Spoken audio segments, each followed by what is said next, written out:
बच्चों, आज हम अलंकार के बारे में जानेंगे।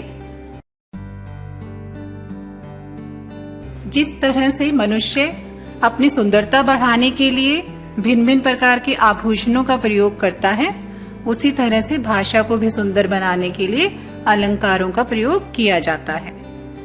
काव्य की शोभा बढ़ाने वाले इन्हीं शब्दों को अलंकार कहते हैं।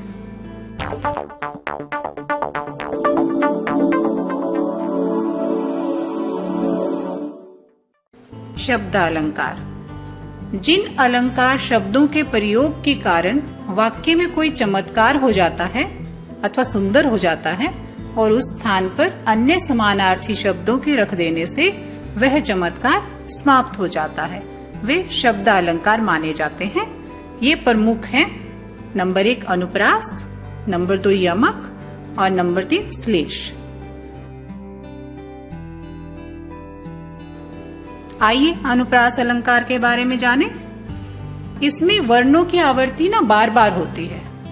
जैसे उदाहरण में देखेंगे, चारु चंद्र की चंचल किरणें खेल रही हैं जल थल में। इसमें देखिए च वर्ण का बार बार आवरण हुआ है। दूसरा है यमक अलंकार।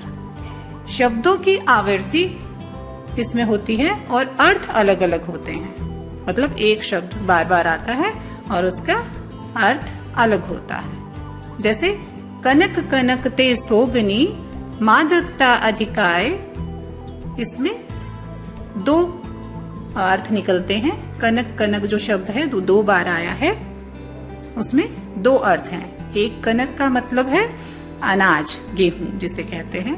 दूसरे का है सोना।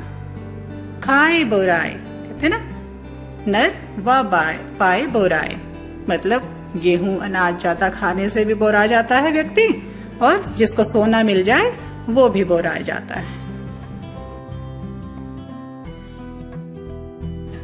श्लेष अलंकार। इसमें शब्द एक होता है और उसके अर्थ अनेक होते हैं। जैसे मंगत को देख पट देत बार बार, इसमें जो पट शब्द है उसके 2 अर्थ हैं, एक वस्त्र और दूसरा दरवाजा।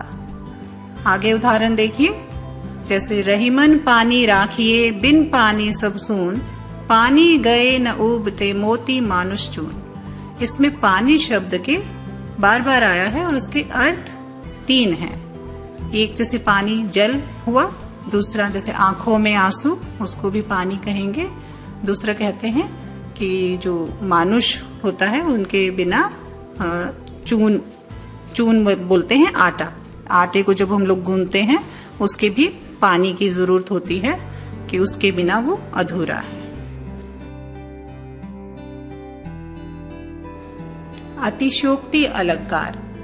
इसमें बात को बहुत बढ़ा चढ़ाकर कहा जाता है। जैसे हनुमान की पूंछ में लगन न पाई आग, लंका सारे जल गई गए निशाचर भाग। इसमें बात को बहुत बढ़ा चढ़ाकर कहा गया है कि हनुमान की पूंछ में आग लग गई और सारी लंका जल गई।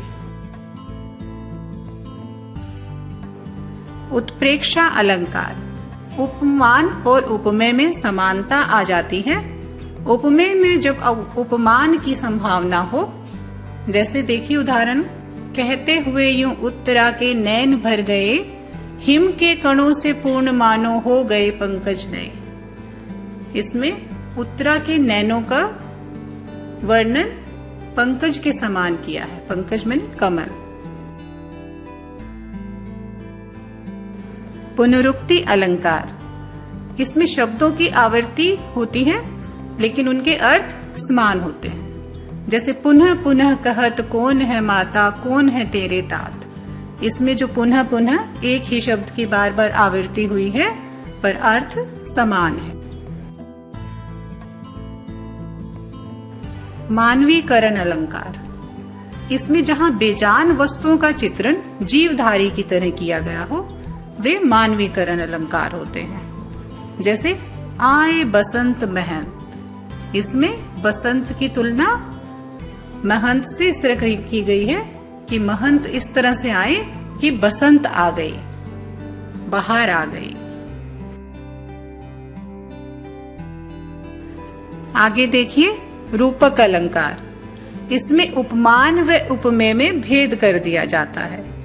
जैसे मैया मैं चंद्र खिलौनों ले हूं, इसमें उपमान व उपमेय साथ साथ हैं। चंद्र खिलौना मतलब चांद के जैसा खिलौना, चांद को ही मैं खिलौने के रूप में लेना चाहता हूं। और इसमें योजक का प्रयोग होता है चंद्रमुखी। ये चांद के जैसा मुख, किसी के मुख की तुलना चांद से की गई है। ये रूपक अलंकार है। तो बच्चों, आज हमने अलंकार और उसके विभिन्न रूपों के बारे में जाना। Thank you.